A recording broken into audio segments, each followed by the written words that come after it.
Можеме ние со 20, 30, 40% производство спрема другите држави, кои што знаме се водички во Европа и така натаму, да постигнеме успех, да сме економични.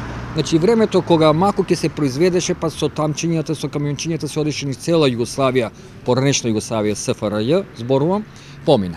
Значи мора да сме конкурентни и нормално не треба да се плашиме дека не може да сме конкурентни спрема Турција, спрема Шпанија, кој што е веќе влезена во Бугарија, сосна Бугарија, него напротив.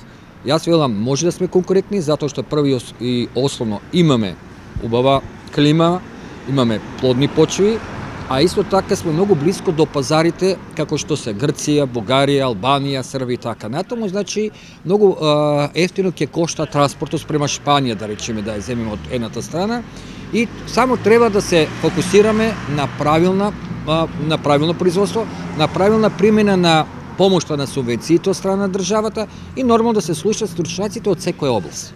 Значи, до помина времето, јас и знам. Што знае он не знае, јас и знам. Помина тоа време, значи слушање на стручњаците од областа, вклучување и на стручњаците од различни области, дали ке екологија, дали ке земјоделие и така натаму, дали ке па и економистите кои што се важни за планско производство, пратењето на цените, пратењето на поборувачката и така натаму. Сето тоа кој ќе се заедно поврзат сите овие средства, односно сите овие луѓе, ќе дојде до успех во самото производство, односно економичноста, не успех, него економичноста. Дали кај вас доаѓаат земјоделци кои што бараат совети и насоки како да го трансформираат своето земјоделско производство, односно да внесат нови култури, или пак се уште преовладува бројот на оние кои што се држат до традиционалните и типични земјоделски култури за овој простор? Да, идат и воглавно за среќа има и луѓе кои што се, да речеме, се пробудуват, а има за жал уште луѓе кои што сметат дека државата е должна да им ги пласира, да им ги продава производите. Значи никаде во светот кај што владее пазарна економија, државата не продава.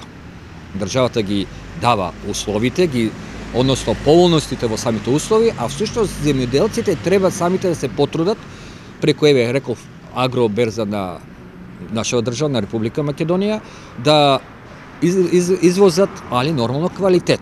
И со помошта на државата, со помошта на стручњаците да се вкупно сето тоа искалкулира. Значи, има луѓе, има заинтересираност, точно е, кои што не сакат да одат во странство да работат за 900.000 евра, кои што не сакат да живеат скотски, односно полошо него што тука се, затоа што велат имаме ние 1000 евра, да, ама колку ти е 1000 евра плата во Германија, може да ги покрие трошоците, значи и таму више не е мед и млеко, и таму веќе паѓа цената на работната сила. Значи треба тука да се задржат, само да се фокусират во правилното земјоделско производство. Ви благодарам за разговорот.